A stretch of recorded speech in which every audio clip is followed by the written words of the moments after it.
They try to make ends meet. Okay. To try to make ends meet. For that time. To try to make ends meet. Okay. Good morning. Hello, guys. Good morning, everybody. Welcome to a brand new week, and yes, it is service time. But of course, we'll start with Sunday school, Let's try and be appropriating some of these totems. So it's Sunday school. Call and Nat, make sure you collect tithes and offerings today, Naira done the foundation. There is a need to raise alternative income. So call and Nat, give them account detail where they pay tithes and offering. So welcome to today's service, everybody. So, during the course of the week, I was reminded of a Yoruba proverb. And that proverb is the one that says that Ikuya ju esin lo. I have seen a few people interpret that proverb. And more often than not, practically everyone who has attempted an interpretation or a translation of that proverb have often come up with death before dishonor. You will notice that when I posted today's scripture, what I did was I placed a question mark behind that translation or interpretation, as the case may be. And I did so because I pondered that proverb, and if you've listened to me for some time, you know that I am generally convinced that our proverbs are indeed encapsulations of the spiritual realities of our ancestors and that they are scriptural. So when I treat our proverbs, whether those are Yoruba proverbs, Igbo proverbs, Ijaw proverbs, Kikuyu, as long as it's African, when I treat African proverbs, I deal with them essentially as spiritual declarations because they encapsulate eternal truths. And if you've listened to me for some time, you also know the way I treat truth. As far as I'm concerned, you can actually not separate truth and God. So as I pondered these Yoruba words, Ikuya ju esin lo, and I looked again at the multiple translations and interpretations, and now we had come to the point of agreeing that it actually means death before dishonor. I beg to disagree. That wasn't what the Yorubas were saying. Esin in Yoruba land is not dishonor. Esin is shame. Do not confuse the two. Esin is shame. That means you don't even have any shame. Do you want to shame yourself? A sin actually means something you bring upon yourself. Shame. Shame is not sufficient that you were poor and you went to borrow, but that you had developed a habit of borrowing without repaying is suggestive of a lack of shame. Shamelessness. That's a sin. Dishonor is different. The point I'm seeking to make is that for the Yoruba worldview, shamelessness is sufficient reason to commit suicide. Being devoid of shame in that society, in that civilization that was in existence before the white man came to these shores, either with the Arabs and Islam or whether it is the Europeans and Christianity, the mindset that inhabited this space were those of honorable men who would not even begin to understand the sort of evil that we have normalized today, we've religionized today, and then we say death before dishonor. It's not dishonor, it's death before shame.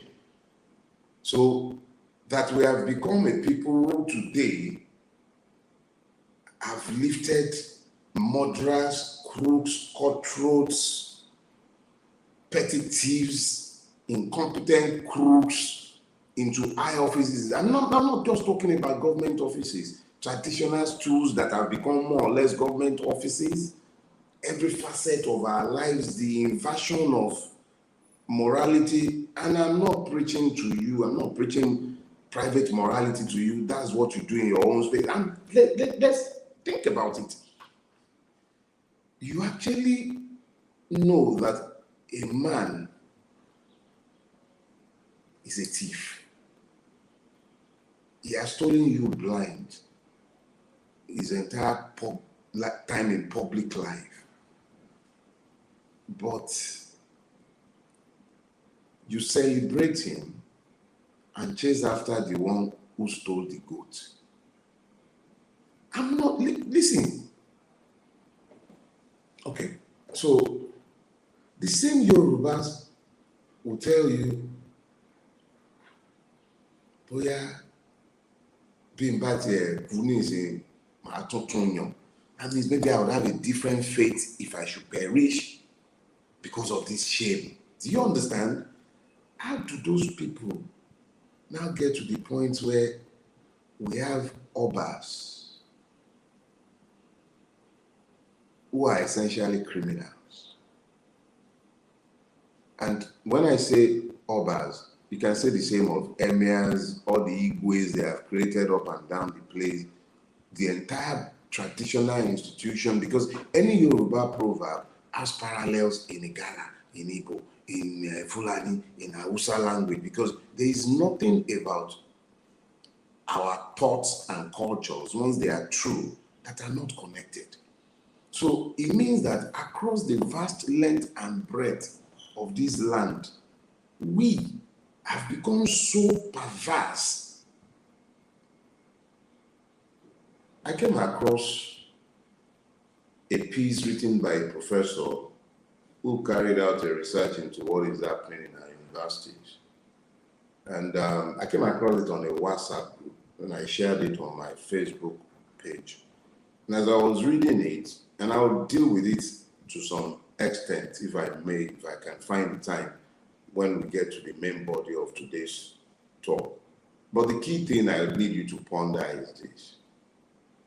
How did the people who had the mindset that Kakakin Jali, Makuku Deru, do you understand? Kakakin Jali, Makuku Deru, instead of me to steal, I would become a slave.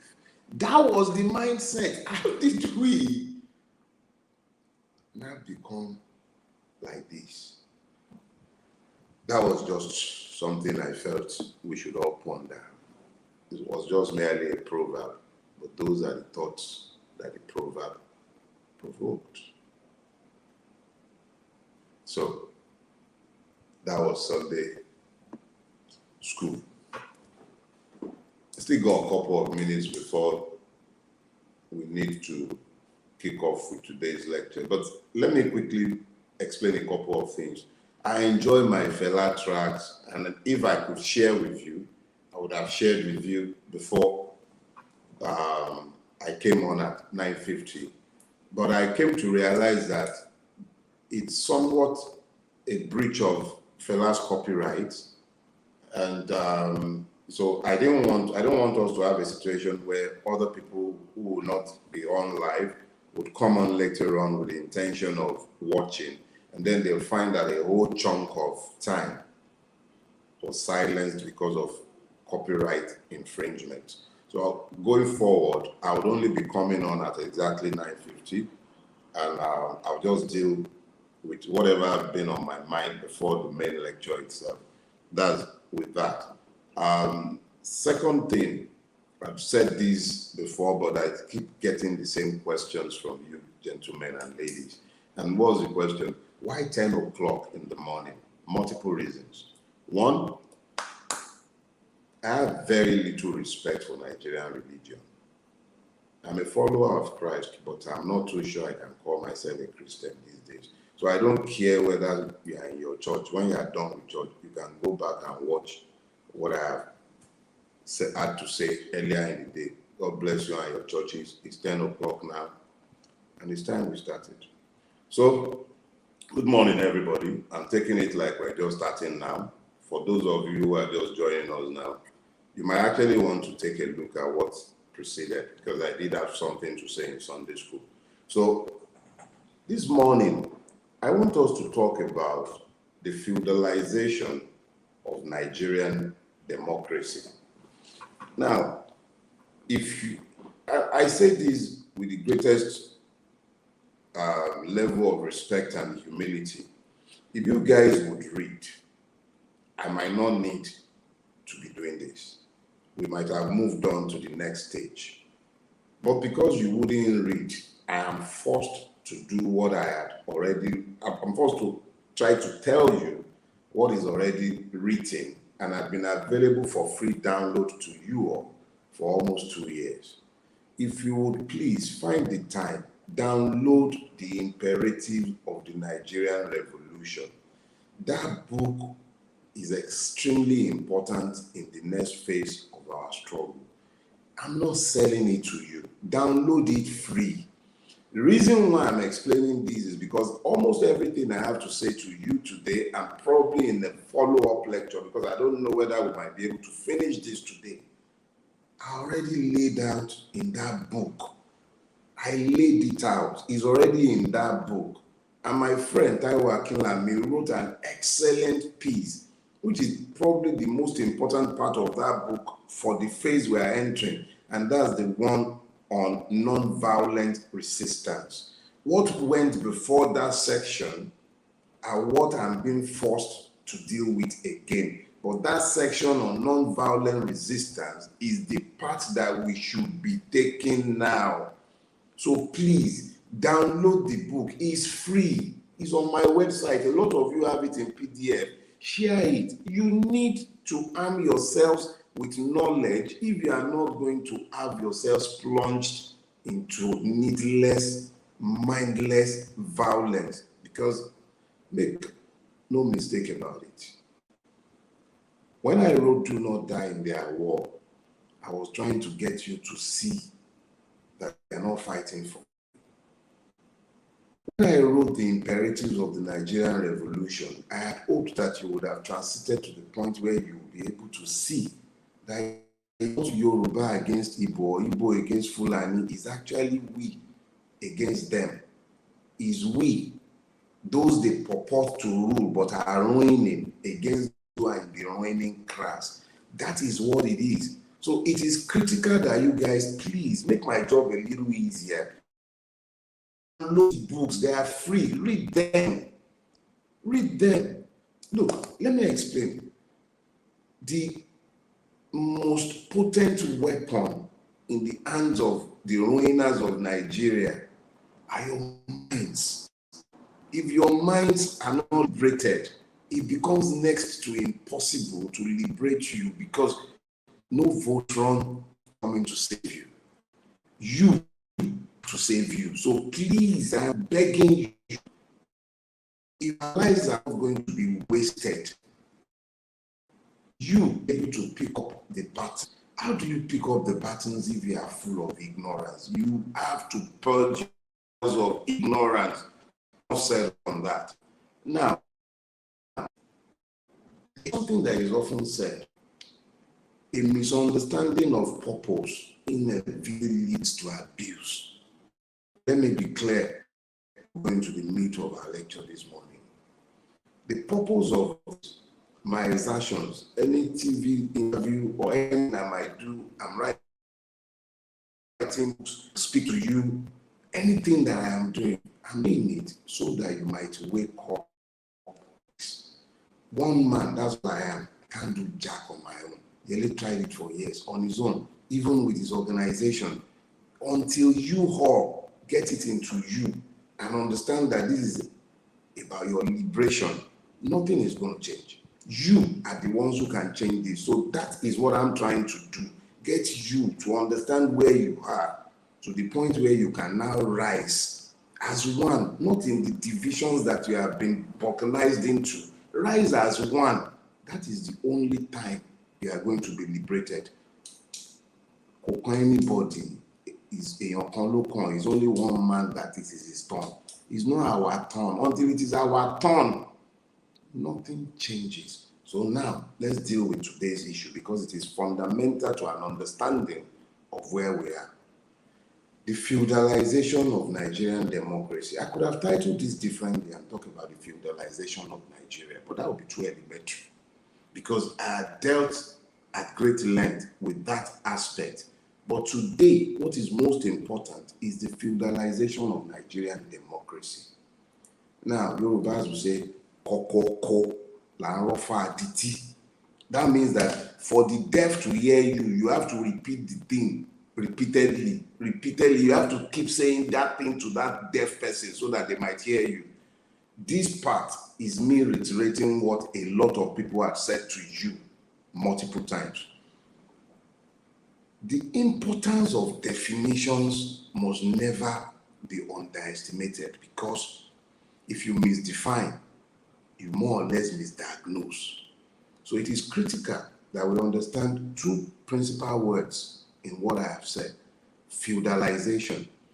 The first word, feudal, or rather feudalization, comes from the root feudal. And what does it mean? It talks about societies where you have multiple layers of membership, where there is a ruling class that from whom power devolves downward, but you almost always have an underclass that is generally referred to as a serf. Those are the serfs. They are the base, right at the bottom of the pile. And then, of course, you have the artisan class. And then, of course, you have the clerical class. And then you have the warrior class, and then the ruling class. The warrior class sometimes transits into the ruling class, and there are times when you find them also in the clerical class. But the one thing that is constant in all of this is that the law does not rule. Only the word of man, the impunity of one man or a group of men. Almost always there will be one singular ruler who would have multiple princelings, counts, viscounts, and what have you. But there is another common characteristic of feudalism. The law does not rule, yes. But beyond the law not ruling, it is also important that there be some form of an administration for the impunity that governs the space ungoverned by law. So Nigeria, as it is today, is a feudal state that pretends to be a democracy.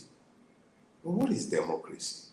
Democracy, strictly so-called, is the rule of the people, for the people, by the people. Sometimes it throws up all sorts of ugliness and imperfections. But ultimately, it is the encapsulation of the will, the sovereign will of the people. So, is Nigeria a democracy? It is clear that it is not. We've had this talk multiple times. But it is also very important that we now begin to ask ourselves, how do we identify feudalism in what we say is a democracy? In feudal states, as I have earlier said, the imperative of man, which might shift and vary from time to time, is what rules, not the laws that are cast and fixed and which the judges are equally bound to interpret based on the doctrines of jurisprudence that might govern the space. In Nigeria, it is the common law doctrine of stare decisis, which says that when the upper court has reached a decision on a settled principle of law, the lower courts must follow that precedent until the Supreme Court sees fit to overrule itself, providing the legal reasoning behind such overrule That is the doctrine of stare decisis. But what we have in Nigeria today are situations where the courts are singing in cacophony. The Supreme Court will say one thing, the High Court will say another, the Court of Appeal will say something different, and then the Supreme Court will overrule itself on the same principle of law. So what you find is that because the imperatives of men have kept changing, the interpretations of law have equally followed suit. So what you have today is a space ungoverned by law with a systemized administration of impunity, both by what should be the law enforcement agencies and by what should be the courts. So it simply means that the person who occupies the office of the presidency of Nigeria at any point in time, and this is not about Bola Ahmed Tinubu, it's about whoever occupies that office at any point in time, having the capacity to dictate, not just to an Akpabio. Before Akpabio, there was a Lawan. Before a Lawan, there was a Saraki. They might fight themselves, but they have no quarrel about the agreement as to your own fate. You are the ones under different delusions about what has been happening in your country. So, what you have today effectively is a system where the first in order determines the direction, not the law. That is not a democracy. That is a feudal system. But there are also two other things, principal things, that defines every feudal state. The weaponization of poverty, the weaponization of ignorance. These two things marks out feudal states because feudalism is dependent on your ignorance and on your poverty. But the first is always ignorance, and that is why you find that the educational system is under concerted attack. It's not today, it didn't start today. The first time I used the words, the phrases, weaponized ignorance and weaponized poverty was, I believe, back in 1994. So I'm a witness to something that has been taking place for a while. It is not something that has been inflicted just by the APC. It's a systemic device of the Nigerian state. The poorer you are, the less likely that you are going to question or have the time to even understand how the policies of government, the decisions of government, its actions and inactions impact on your capacity to prosper. Ignorance is intended to capture your mind. A captured mind is devoid of the capacity to imagine. If you are incapable of imagining, you are completely incapable of productivity.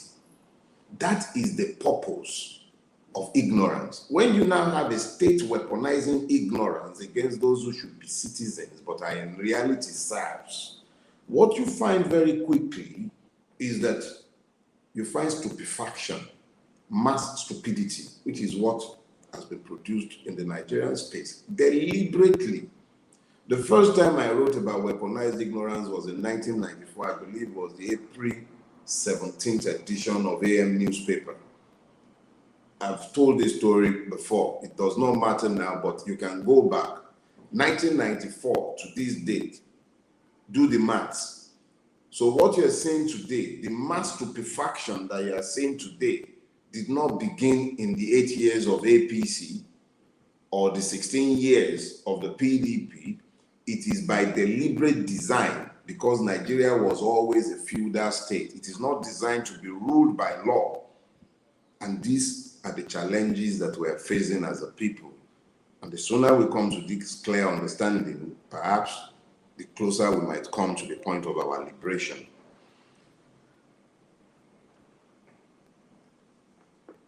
The second is the weaponization of poverty. But as I have pointed out, weaponized poverty and weaponized ignorance are twin. I believe the first is weaponized ignorance. But when you now have weaponized ignorance aligning with weaponized poverty, you then begin to understand just exactly how close we have come to legalizing, legitimizing, and accepting our lot as serfs in a feudal state. Let me explain. I was reminded this morning of a post that I had shared a year ago. It was of a university professor who was sharing how long it might take for him to be able to buy the 2002 Camry. As at the time, I believe the total amount to have bought that car would have been about 2.5 million plus the cost of everything and anything. But by the time somebody was contributing this morning, it became clear that the same car would be costing about 5.3 million naira. This is a car that is now 21 years old. As at last year, when the original post was made, a university professor would have had to save 8 years of his salary without touching it before he might be able to buy the car. In this age and time, your guess is as good as mine about how long it will take. But what is the correlation? Let me share it with you. I was in the University of Ibadan sometime last week, about a couple of weeks ago. I went to the School of African Studies. I didn't come down, but I saw sufficient decay within the university system. And I grew up going to primary school in Abadina, that's inside UI. So I drove around UI and I saw the extent of decay. I spoke with a couple of students and I saw just exactly how bad things have become on the university campuses. I went to LASU, Lagos State University. We didn't have much by way of structure, but there was sufficient brain powers in the university system to educate those of us who went to that school. Those who went to federal schools will call us glorified secondary schools. When I was in the premier university itself, the extent of rot that I saw there led me to wonder whether this was also a glorified university, because the question now is this: how many of the children of the Nigerian middle class are sent to Nigerian universities, myself included? And why are we not sending our children there? The decay in the system, the deliberate abandonment and wicked abandonment of the educational system. But it is because it is part of a design to ensure that the people are kept stupid. So even in the universities, what do you have? People are sorting to pass. The new generation of professors are happy to sleep with students, to collect bribes. If they don't collect it, probably they are clerical staff. But the universities now reflect who we are as a people. I was speaking with a younger friend the other day. She's schooling in Poland. You know why? Once upon a time, the Polish would only teach in their own languages, but now they recognize that there is a huge population of Nigerians and other Africans who would prefer to come to Poland to study because they charge maybe a fraction of what Britain and the US would charge. And you have a huge population of Nigerians going to school in those places now because we've destroyed our own educational system. If the monies being spent in schools abroad were to be spent in the Nigerian university system, we'll probably have one of the very best in the world, and probably the African continent will come to our own universities. But of course, we've weaponized ignorance, because how much easier is it to continue to cheat, lord over, perverse, oppress, enslave those we have kept ignorant? That is the reality of the Nigerian today. We've become a feudal state that pretends to be a democracy. Bellyaching is not a recipe for change. I could sit down here and bellyache till thy kingdom come, but it will change nothing. Let us be clear. What we have today is a feudal state. I share this knowledge with you to prepare you, because one thing that is becoming increasingly clear is that at some point, when we have managed to unite ourselves and move beyond the idiocies of tribes and religion, we might come to the common knowledge of the fact that until we unite and stand as one, we cannot shake off the ruiners of Nigeria. They are not Yoruba, they are not Igbos, they are not Fulani, they are one. We are the ones separating ourselves with those divisions. My main purpose this morning is to let you understand that you do not have a democracy, you have a feudal state. If you were under any illusion before now, it should have become clearer by now. How? Go through the entire process of the last election cycle. You participated. The last time Nigerians participated as we did in 2023 was in 1993.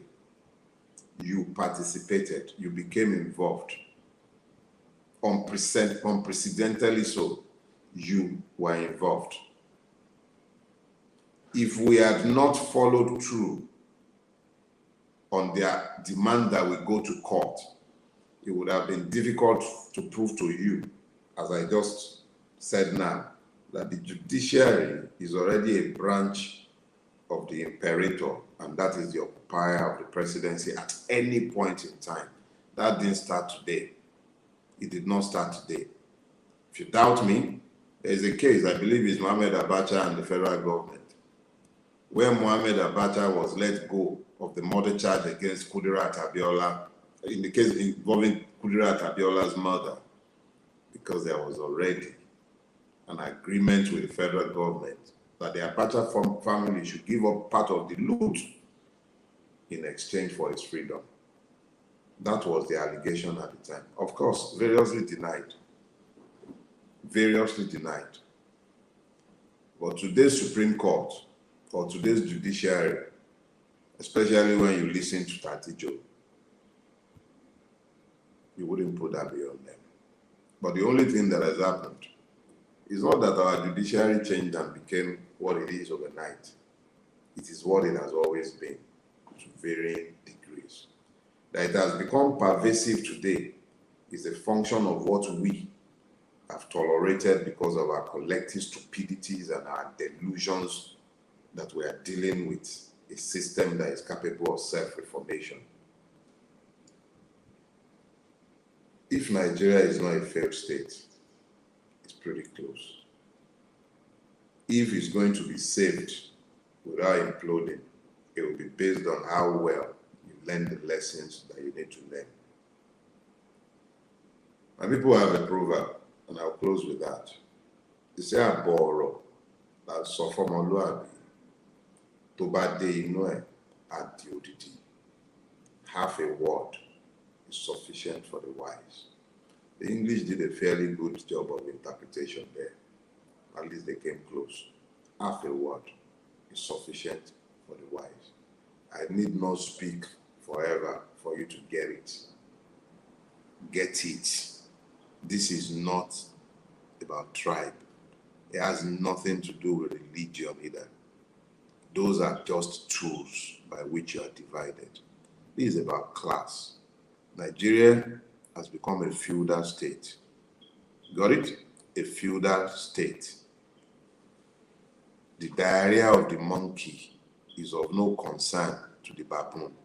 That's why your National Assembly can be voting billions for their own creature comfort. And that one in Aso Rock, so if you really want to be fair to him, not even him, the system already had a yacht. All of us are learning to pronounce yacht now.